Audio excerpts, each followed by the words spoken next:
There was a book a couple years ago. I'm trying to think. Co-creating change, I think. Yeah, that book has a section on somatization, and it talks about the two kinds of somatization. Like you're saying, it's very important to be able to differentiate somatic symptoms, which are oftentimes called somatization, but they are genuine somatic symptoms, but they're resulting from anxiety discharged in, the striated or the smooth muscles or cognitive perceptual disruption. So in those cases, if we do our pressure, we build affect tolerance, and we regulate anxiety, help patients see anxiety, and so on, all those symptoms that result from anxiety will clear up. And that's a fairly simple process.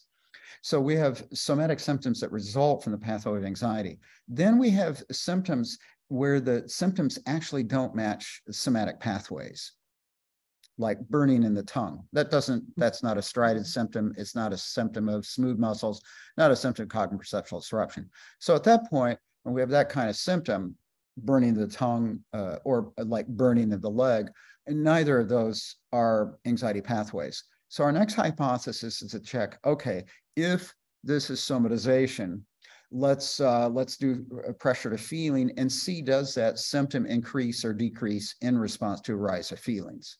And in this case, there was a rise of feelings as the patient became aware of a painful event with her mother.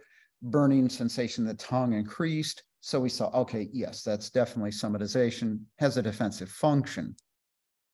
So first step then, which Therese did beautifully, was helping the patient notice.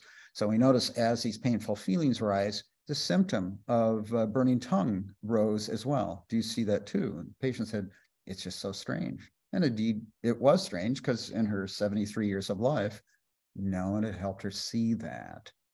So that's why as soon as you have these physiological symptoms, yes, you're going to check, okay, is this somatization?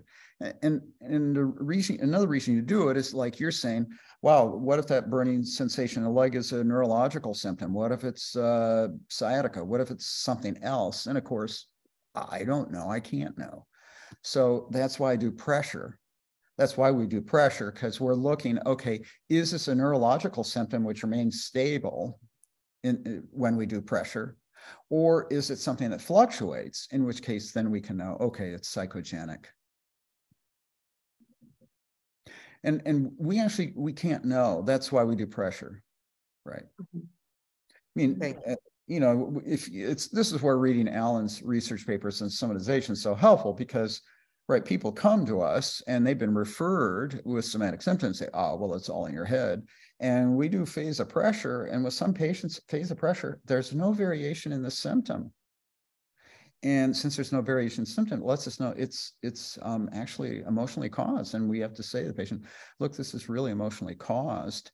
And you really need a workup on this. And that's a surprise to the patient, but it may be a surprise to the doctor. So no, that we've ruled that out. I had a patient referred to me one time where they thought, oh, this is a great patient for psychotherapy, ISTDP, blah, blah, blah, blah, blah. He really needs ISTDP. I worked with a guy and he had these very weird symptoms. And then I did a more thorough inquiry. I says, have you had a head injury? And he says, no. Have you recently been in a car accident? Oh, yes. He'd been in a car accident. After the car accident, he was so disoriented, he couldn't drive home. So he kind of wandered around and someone had to pick him up and then took him home. And he hadn't been able to work since. He was too disorganized.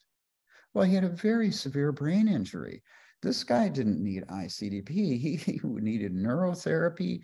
He needed a very carefully thought out physical rehabilitation plan and so on. So it's very important that